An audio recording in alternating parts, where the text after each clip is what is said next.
Hello, and welcome.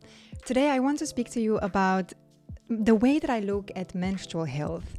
And I'm not a healthcare practitioner or a scientist, so my approach to the topic itself is going to be different. I do read scientific papers because I need the information to fuel my understanding of the female body, but I'm also aware that us as humans, we are more than our physical bodies. And all our experiences and emotions are building and tweaking who we are. So today, I want to explain to you the reason why I believe menstrual health is the answer to unlock the next level of this experience we have as human beings.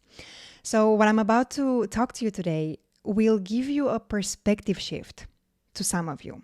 And I say some of you because stories and new ideas only resonate with you when you have an open heart and when you have a certain level of understanding of the topic itself. It's really like just in any other game, right? You have to unlock level after level. You cannot jump from level 1 to level 9. And that doesn't mean that level 9 is better than level 1. No, it's just different. It might be more complex, and you need to build the skills level after level to be able to win at level 9. So if my message today resonates with you, I'm honored that you're here. And if it doesn't, don't give up just yet. Come back to it again, maybe when you're in a different state of mind, or maybe after listening to a few of my other episodes, because it might help you build those first layers. This is a very, very special episode for me because, it's one of my favorite topics when it comes to menstrual health. And it also feels vulnerable to share my own thoughts and my own philosophy. But I feel that I've built a trust with you. Seeing your reactions and the way that you accepted and you welcome my message in the other episodes. And so your feedback really made me feel safe. So I can say that I feel safe sharing what I'm about to share. And I've built this philosophy over the years while I was discovering my own cyclical patterns and while I was trying to make sense of them. And also while I've been guiding women just like you in their own journeys. I'm really excited about the chat we're about to have. So let's go. So my core understanding of how we get to experience this human life is that everything is a reflection of you. So you project how you feel looking at someone's situation. And you are observing the situation through your own perception, which is simply a projection of what is going on inside of you. So you project onto them, and then they reflect back at you. So you might have heard the saying that everyone holds a mirror for you. This is exactly what I mean with that. So when you look at someone or an external situation, you project your own thoughts, your values, and your perceptions onto them, and then they reflect back to you. So in essence, everyone around you and any situation external of you is really just a part of you. And I'll give you an example just to make things a little bit more digestible. Try to remember a day when you felt maybe down or irritated. Generally, you felt more low in energy and in mood. And I guarantee that that day, everyone around you seemed to be on the lower side. Maybe you got a coffee at your usual coffee place and the barista in front of you seemed annoyed. Or maybe it was the waiter who didn't smile at you the same way that they used to smile other days. And you notice that people around you, they are just lower in energy. Like it feels something is bothering them. Something's not right. And you ask yourself, what is everyone so gloomy and annoyed these days? Now, next time when you notice this, take a step back, detach from that moment, and try to look within yourself. What is going on within? And knowing that everything is part of you and that you are always projecting your inner world on the outside remember that those people and the events are mirrors that reflect back to you what you deeply feel inside. So if nothing exists outside of you, and if everything is a reflection of who you are and what you believe in, and more than that, what you believe about yourself, then it means that the answer to live a genuinely happy life, a genuinely fulfilling life, where nothing outside of you can bother you, where you don't get annoyed at other people, is to love yourself unconditionally. Unconditional self-love. That is the answer. Because those insecurities you have about yourself, they convince your brain to believe that you're incapable, that you are not enough. And those negative thoughts that you think about yourself will flood your thinking. So now you project these thoughts out in the world, and then the people you meet, the situations you're in, the situations you observe will mirror back those beliefs about you. Because everything external of you is a reflection of what is going on inside.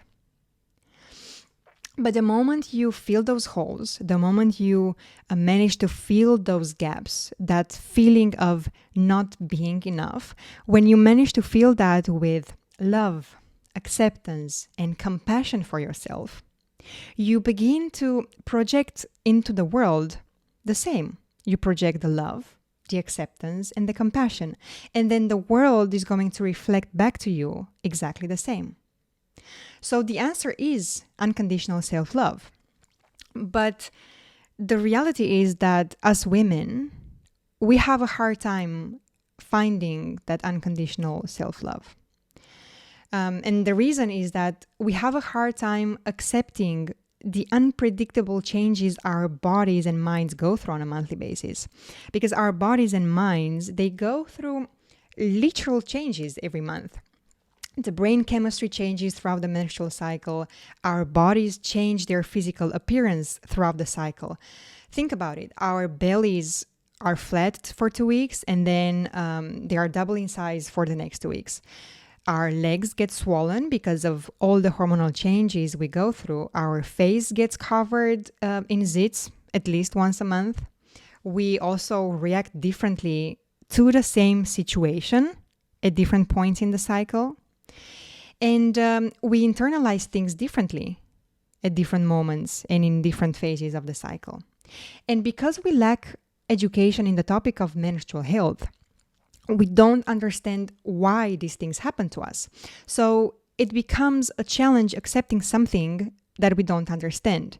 It really becomes impossible to love ourselves unconditionally when we feel that we are so unpredictable. And some of us, unfortunately, we go through these cyclical changes, and we get to live the life in the female body without ever being aware of these cyclical changes. And the lack of education about the menstrual cycle and the impact it has on our bodies and mind leaves us confused, leaves us with no answers, and we start doubting ourselves even more. We have a hard time accepting our bodies, and we don't understand why our performance and why our skill set is not the same every day. We have a hard time trying to understand why we feel so different from one day to the next without getting any warnings. And as a result of that, our internal dialogue, that little voice in our heads, becomes louder and louder. And now we think that there must be something wrong with us. And it becomes even more challenging to love someone that feels so unpredictable. And as a result, instead of moving towards that unconditional self-love, we are now going in the opposite way. This is quite intense for me, because I've been there, and I know so many women who have been there and still are. But yeah, so now the tool to build and to rebuild that self-love is self-awareness. And that is being able to step back, detach from the moment itself, detach from the moment you're in, and observe yourself and observe the situation you're in as if you are observing a different person. That's self-awareness. So next time when you see the barista that we just talked about, and if they didn't smile back at you and you catch yourself feeling triggered by that, zoom out, detach, and observe the situation. And if that situation made you think, oh, I'm not beautiful today, I don't deserve that smile, or oh, I feel like I'm not pretty today, or I am not relevant, or maybe I'm just not as valuable as I thought I was. That's really what you need to be paying attention to, because that's a subconscious program that is running in your brain based on some past experiences that had you question your worth and your value. And there is a little shift happening inside of you when you observe these moments, when you observe those moments when someone does something or they say something, and you immediately try to make it mean something about you. Because as humans, our brains are programmed to constantly make something outside of ourselves mean something about us. That's how our brains work. So really, everything outside of you is really a part of you. And the truth is, we cannot change the outside world. We cannot make it reflect something different back at us, right? The only thing we can change is the object in front of the mirror, and that is ourselves. That's why my mantra is, change the world within, and the world around you will fall into place. And the only way you as a woman can get to experience this unconditional self-love is to love and to accept all the different sides of yourself, all the different versions of yourself.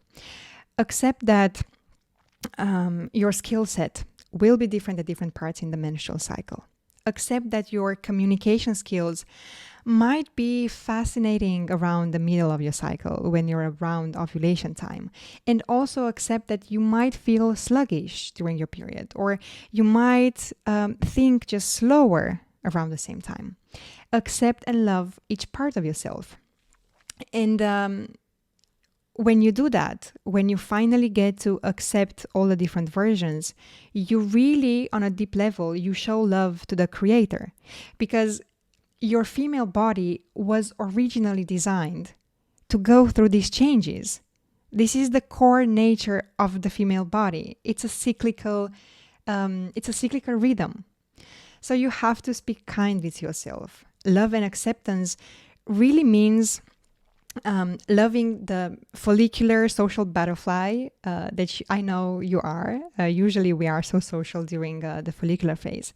Try to love her as much as you love the slower and the introverted luteal version of you, or that version of you that stutters and it's really indecisive around your period.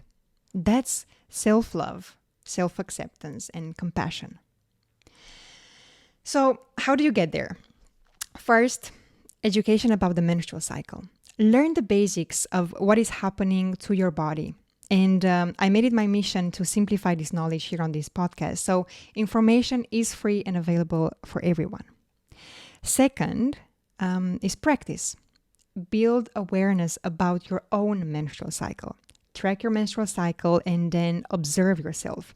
Connect what you observe about yourself to the day of your cycle. So see how different you feel on day 3, day 14, or day 24. It's still you. It's just a different version of you. And everything will feel different on these days. Test that out for yourself. And then third, apply this awareness in your daily life. So find ways to adjust your routines to accommodate for the different versions of yourself. This is how you show yourself that acceptance. You accept the different phases. You accept the different versions of yourself. And you also make room for them in your life. So you're not forcing the luteal version of you to go to an event that you deeply feel like you should not attend. And you don't rush yourself out of bed during your period when all you need is those extra 20 minutes of sleep. You make room for it, you accept it, you are making changes in your lifestyle to make all the different versions of you feel safe, feel like they belong. And that's my message for you today. Self-love, self-acceptance, and compassion. That's what the menstrual cycle is teaching you. And before we leave, no, I didn't forget about this, but we have the 2 lucky winners of the giveaway. So if you won the raffle, it means that your seat in the Buy PMS Club is on me. And it was a challenge to actually sort out how am I going to pick the winners. I haven't thought it through when I started the giveaway, but I managed. We've got the 2 names. And I added the 2 usernames that you registered in the contest with. I added them in the footnotes. So if it's you, please send me an email with your details and I will get in touch with you. And so that's all for today. If you learned something new, please share this episode with another woman in your life. And don't forget to like and subscribe because it helps me reach more women who can learn from these conversations. I see you next time.